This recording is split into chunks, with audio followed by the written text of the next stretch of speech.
Yeah, today is Monday and I'm gonna make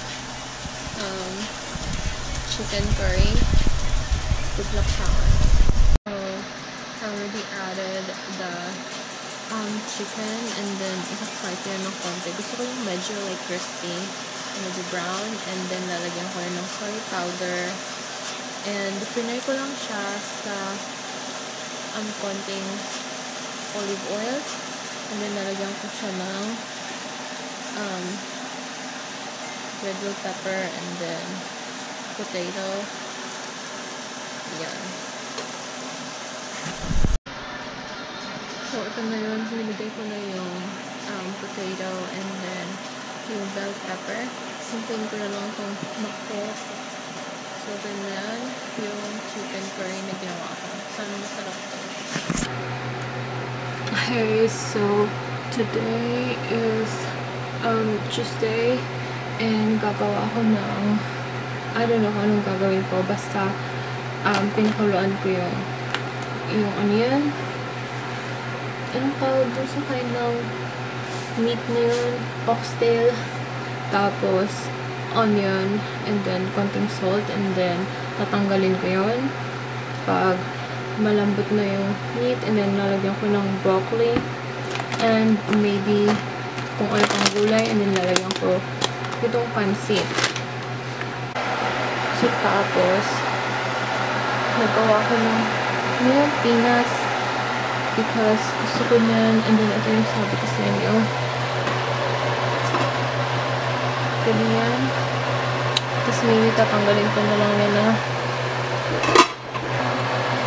Nilagyan ko lang yung broccoli and then itong pansit.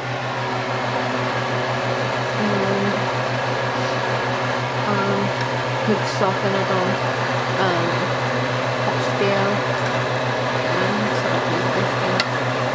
Okay, so today is Friday and I'm gonna make caldereta and probably yun, lumpia, kasi matagal ko nang gusto ng lumpia. So, yun.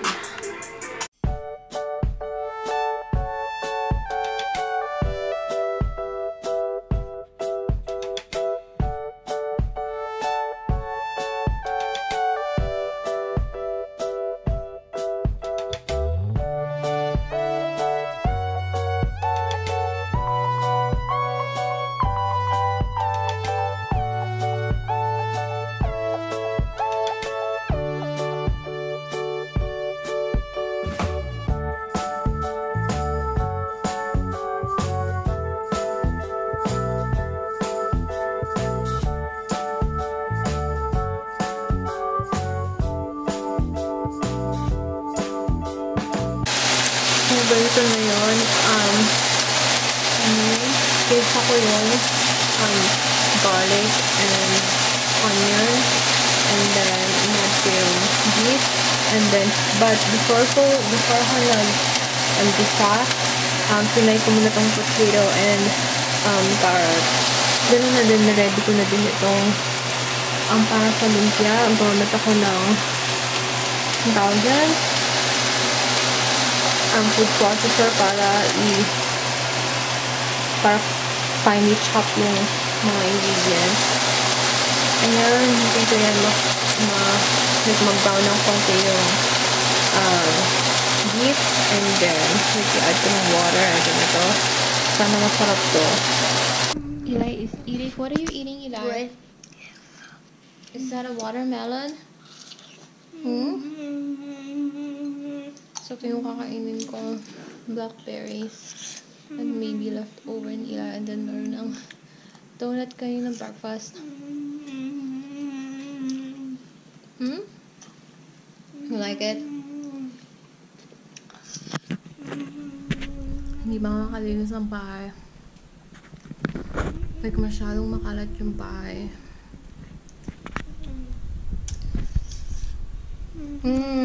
Do you want more? Watermelon. Oh, you finish it first. Watermelon.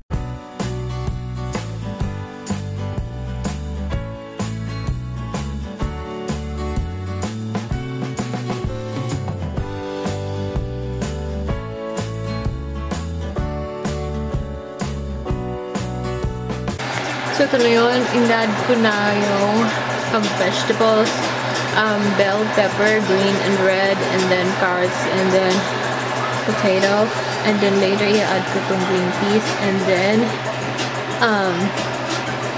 cheese. Wala ako ng, kasi kailangan na dun ng liver spread, but wala ako, so food processor ko na lang yung sausage, ganyan. And then, nilagyan ko ng tomato, kaya naging red yan. Sana masarap to. So, tinry ko na tong lumpia. Iba yung color nito because maybe dahil sa wrapper. Oh my gosh, ang sarap. Mainit pa pero gutom na ako. Ano to talagang nahanap kong taste. Hindi na lang nagawa ko. So, ito na yung caldereta, beef caldereta. And,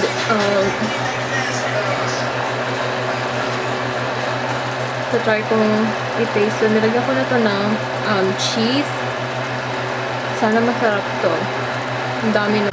So, ito na yung niluto ko. Ito yung lumpia. And then, ito yung beef caldereta. Sana masarap tong beef caldereta. Itong lumpia, iba yung color because maybe dahil doon sa wrapper. I think iba yung wrapper nito. But, mahap. Mahap. Nakaka ng sweet and sour na yung dip. But, I think mahap naman siya kahit walang ganon. I-link ko yung recipe nitong dalawa dyan sa description box.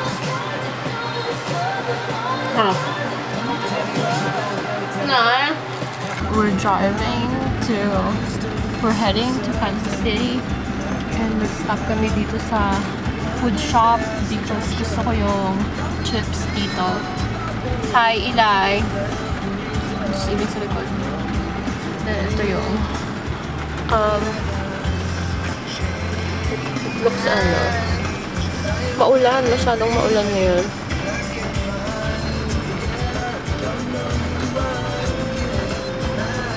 Ganun yung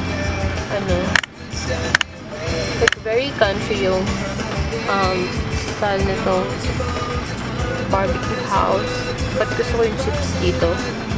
Sinintay ko sila.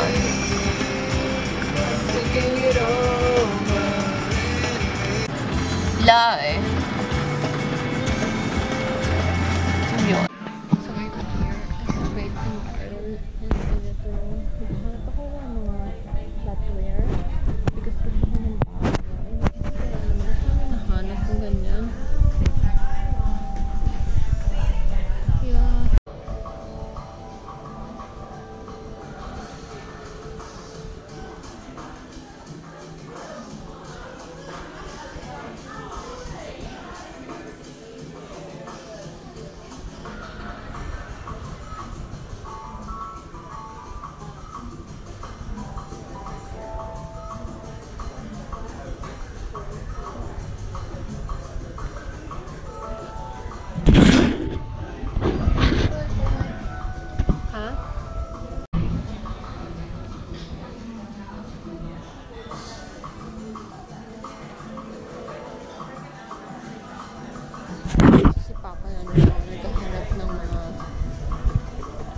Utensils para sa kitchen because like naluluto din siya and gusto niya ng gamit maybe. Hi, Eli. Okay, over there, Eli. Hi, Eli. Sit properly.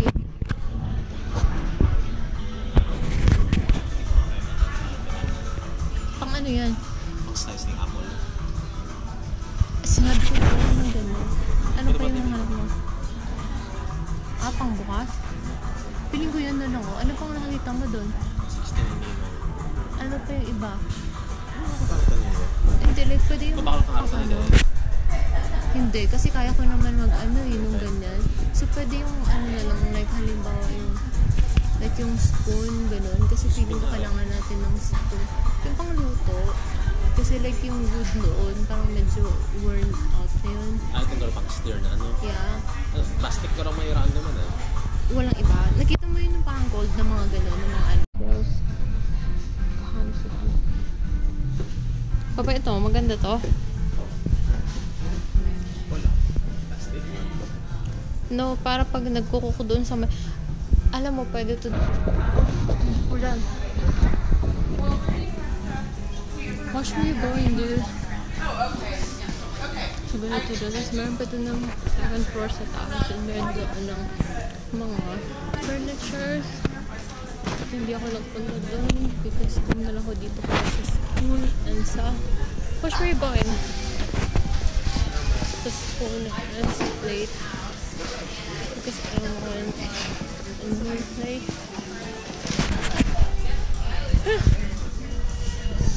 And punta na kami. We're gonna eat. Come on, Linoy. Kain kami sa Korean restaurant. Yeah, thank you, Eli. It's raining. Pero hindi ganun kalamig, no? Yeah. Baho dun sa restroom, my God. Oh, meron ba siya ng ano? Oh, nagpark siya dyan. Pwede naman siguro ako dyan magpark, no? Meron kasi dyan ng mga parking for buntis. Huwag mo makakita. Nag-grocery kami dito sa Korean store. Dito, and then kumain kami dun sa may cafe day. Favorite namin yun. And then meron dito ng Korean bakery. And ito. I mean, bili lang ako ng bread. Maybe breakfast tomorrow.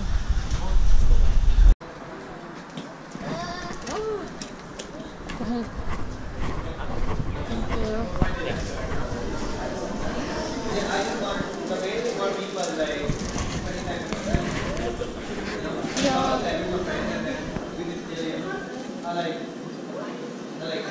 Yeah. Ikaw na magpili ka na lang dyan ng bread. Because,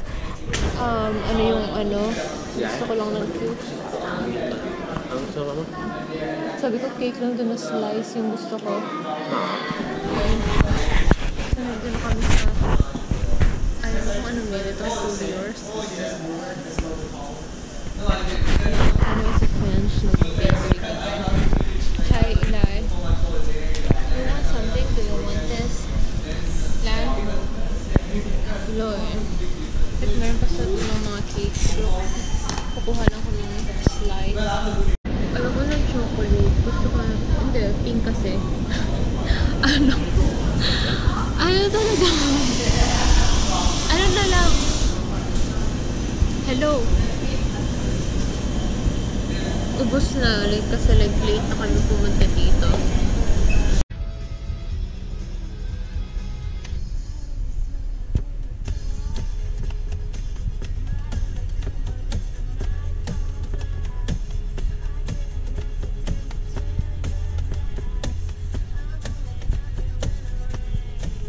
Tapos like ngayon, nasisig ko na pag nagugutom na ako.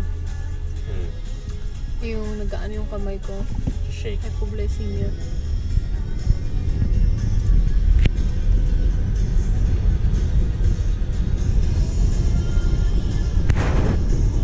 In a quarter mile, make a slight right turn, then immediately destination is ahead on the right.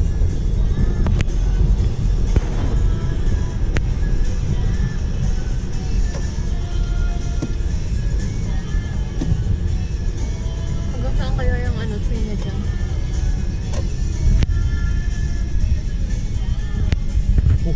Ayos na mo. Ito yun yung station because favorite dito nila yung train display.